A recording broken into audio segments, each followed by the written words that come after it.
এবার বাড়ি আসার পালা। কিন্তু তার আগে যে মানুষটাকে ছোট থেকে এত জ্বালিয়েছে, আমার জ্বালাতন সহ্য করেছে, সাথে বাবার হাতে মাটন কষা আর মাটন তেলের চর্বির বড়া না খেয়ে আসতে পারি নাকি? এটা তো মিস করা যাবে না, তাই না বলো? আমার বাবা যে এত ভালো একটা রাঁধুনি।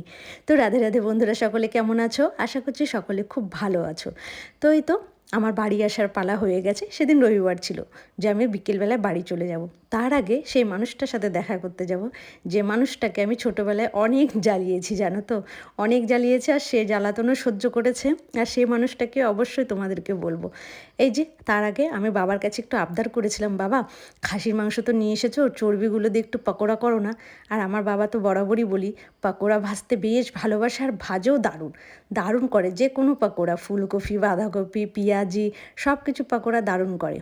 এদিকে বাবা মাংস নিয়ে চলে এসেছিলো, বাবাই কিন্তু রান্না করছিল। বাবা মাংস দারুণ করে। তো আমি বাড়িতে গেলে আমার আবদার থাকেই বাবার হাতের আর মায়ের হাতের খাওয়ার। মাকে বলি তুমি এটা এটা করবে, বাবাকে বলি তুমি এটা এটা করবে। আসলে কি বলো তো, এতদিন পরে বাড়িতে যাই তো একটু বাবা মার হাতে খেতে না ভালো লাগে। ভালোবাসি আমরা সবাই, বলো সন্তানরা। তো এখানে বাবা গরম গরম তেলের পাকোড়া ভেজে দিল, সাথে কিন্তু কষানো মাংস উঠিয়ে দিল, যেটা আমরা সবাই ডাইনিংয়ে বসে গল্প করছি, হাসি আর কি করছিলাম আর খাচ্ছিলাম। যতই বলি না কেন, বড় হয়ে গেছি, আমাদেরও বাচ্চা কাচ্চা হয়ে গেছে, কিন্তু আমাদের বাবা মার কাছে কিন্তু আমরা এখনও ছোটোই আছি।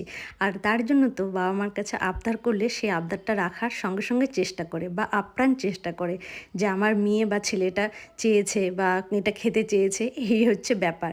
আর এখানে আমি একা খাইনি, সবাইকে দিয়ে দিয়ে খেয়েছি। সবার জন্য বাবা উঠিয়েছিল, যে যেটা ভালোবাসে পছন্দ করে। আর এই যে আমাদের বাড়ির মা কালী, যার সাথে না দেখা করলে তো হবেই না, যে আমার উপরে ভীষণ রেগে যাবে তাহলে। হ্যাঁ, বলবে এতক্ষণ পরে দেখা করেছো। না না, গিয়েই দেখা করেছিলাম, প্রণাম করেছিলাম। তখন ভিডিও করে ওঠা হয়নি। পরে আবার দুপুরবেলা স্নান টান করে গিয়ে যখন দেখা করলাম, মায়ের সাথে প্রণাম করলাম, তখন ভাবলাম যে মায়ের একটা ছোট্ট ভিডিও করে নিই। যাই হোক, খাওয়া দাওয়া করে রেস্ট টেস্ট করে কিন্তু আমরা এবার সবাই মিলে চলে যাচ্ছিলাম ঢিটুলহাট।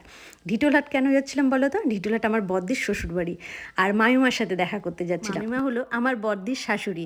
তো আসলে ছোটো থেকে মামিমা বলে এসেছি, আর এখন যেটা ছদ্দির মানে শাশুড়ি হয়েছে তাকে কাকিমা বলি, কিন্তু ওই মামিমাকে ছোটো থেকেই মামিমা বলে এসি, তো তাই মামিমাই বলি। আর যাওয়ার আগে একটু মিষ্টি নিয়ে নিলাম। আর ওনার সাথে দেখা করতে যে যাচ্ছিলাম একটাই কারণ, প্রায় 14 থেকে 15 বছর হয়ে গেল ওনার সাথে দেখা নেই। আমার ভিডিও বা ফটো দেখে তখন বলে, বাবা কত বড় হয়ে গেছে, লক্ষ্মী কত সুন্দর সংসার করছে। তারপর একটা অপারেশন হয়েছে হাড়ের। তো ভাবলাম যে না, যে মানুষটাকে ছোটোবেলায় এত জ্বালিয়েছি, যখন আমার দিদির বিয়ে হয় না, বদ্দির ঢিটোলে থাকতো শ্বশুরবাড়িতে, তখন আমি কিন্তু স্কুল ছুটি হলে বদ্দির বাড়িতে যেতাম। বলে না মায়ের পরে বদ্দি, যে মায়ের স্থান থাকে সেরকম। তো স্কুল ছুটি হলে বদ্দির বাড়িতে ছুটে চলে যেতাম। আর মামিমাকে কত জ্বালাতাম, মামিমা সহ্য করতো। আর ওখানে কুল গাছ, মামিমার বাড়িতে একটা কুল গাছ ছিল, যে কুল গাছে আমি সারাদিন ছাদে উঠে কুল গাছটাতে মানে লেগে থাকতাম, কুল পাড়তাম আর খেতাম। রাজকুল, বড় বড় কুল ছিল। মন্দিরটা কত পুরনো কালী মন্দির, আমার দিদির তো বিয়ে হওয়ার পর থেকেই আমি দেখছি এই মন্দিরটা। তারও আগে আছে অবশ্য, তারও আগে থেকে ছিল এই মন্দিরটা। আর এই যে বদ্দির শ্বশুরবাড়ি, এটা মেন দরজা ছিল, তবে এখনও আছে, এখন একটু ঘুরে এই সাইডে দরজা করেছে। আর এই জায়গাগুলো আগে কি জঙ্গল ছিল, মানে এই সাইডে আমরা আসতামই না ভয়ের চোটে। আর বলে না যুগের সাথে সাথে, কালের সাথে সাথে সব কিছু চেঞ্জ হয়, সেরকমই। এই তো আমার মামিমা, মামিমার সাথে গেছি, দেখা করছি, আর মামিমার সাথে গল্প করছিলাম। কী যে আনন্দ পেয়েছে মামিমা, আমারও যে কী ভালো লেগেছে। অনেক দিন ধরে ইচ্ছে ছিল যে মামিমার সাথে দেখা করব। আমার মেন মানে উদ্দেশ্যই ছিল বুনাদপুরে এবার যাওয়ার, যে আমি মামিমার সাথে আগে দেখা করতে যাব। কতদিন এই মানুষটাকে দেখিনি, আমার কথা কত বলে, যে লক্ষ্মী কেমন আছে না আছে, কত বড় হয়ে গেল, কতবার দেখা করতে চেয়েছে, কিন্তু হয়নি কিছু না কিছু কারণে। গিয়েও অনেকক্ষণ গল্প করলাম, অনেক আশীর্বাদ করলো, ভালোবাসলো। এই মানুষটাকে কম জ্বালিয়েছি আমি। টোলটাও দেখি এখন অনেক পরিবর্তন হয়ে গেছে, কত সুন্দর হয়েছে আগে থেকে। আগে কত কিছু ছিল না, এখন অনেক কিছু হয়েছে। এটা হচ্ছে আমার বদ্দির মেজো, মানে মেজদি মেজদি আমরা ডাকি।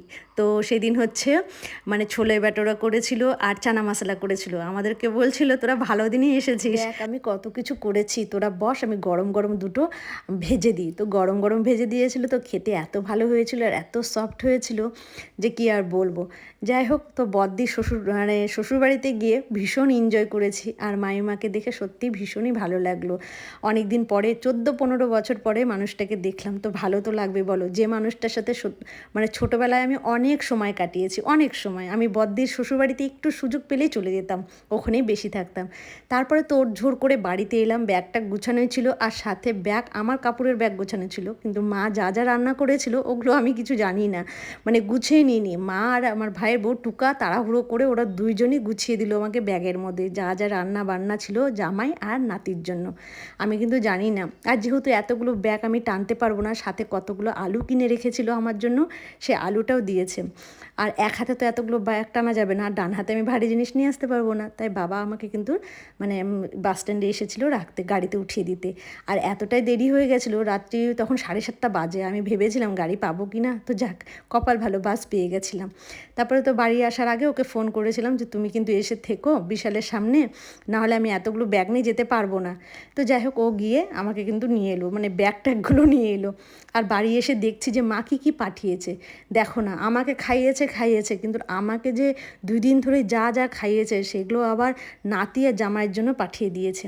হাজার হোক, নাতি বলে কথা, জামাই বলে কথা, না খাওয়ালে হবে? মেয়েকে শুধু খাওয়ালে হবে? জামাই নাতিকে তো খাওয়াতে হবে। সব কিছু মা কখন যেগুলো গুছিয়ে টুচিয়ে ফ্রিজের মধ্যেই রেখে দিয়েছিল, আমি কিছুই বলতে পারবো না। সময় মা এগুলো সব আমাকে একটা ব্যাগের মধ্যে ভরে দিয়েছে, মা আর টুকা দুজন মিলে।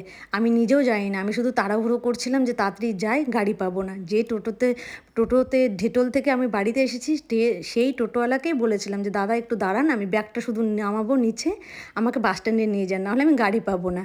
যাই হোক, ওই টোটোতে আবার ফেরত এসেছিলাম। আর বাড়িতে এসে দেখি আমি যে একটা পার্সেল অর্ডার করেছিলাম, সে পার্সেলটা চলে এসেছে। আর পার্সেলটা দারুণ এসেছে, দারুণ। তোমাদের সাথে অবশ্যই নেক্সট ভিডিওতে, পরের কোনো ভিডিওতে শেয়ার করব এটা কি এসেছে। তার আগে তোমরা একটু বলো তো কী হতে পারে। আর দেখো কতগুলো আলু দিয়েছে, আর আলুগুলো না জলের মধ্যে ভিজেছে জন্য এরকম হয়ে গেছে। আমি নিয়ে আসবো না, কিন্তু মা তো মা, ছাড়বে না। 2 দিদিকে দিয়েছি, তোর জন্য রেখেছি, তুইও নিয়ে যা। কি আর বলবো বলো, নিয়ে আসতেই হলো বাধ্য হয়ে। বাবাকে পাঠিয়ে দিয়েছে ওই জন্য, মানে বাস স্ট্যান্ডে। তাহলে বন্ধুরা, নেক্সট ভিডিওতে দেখা হবে। রাধে রাধে।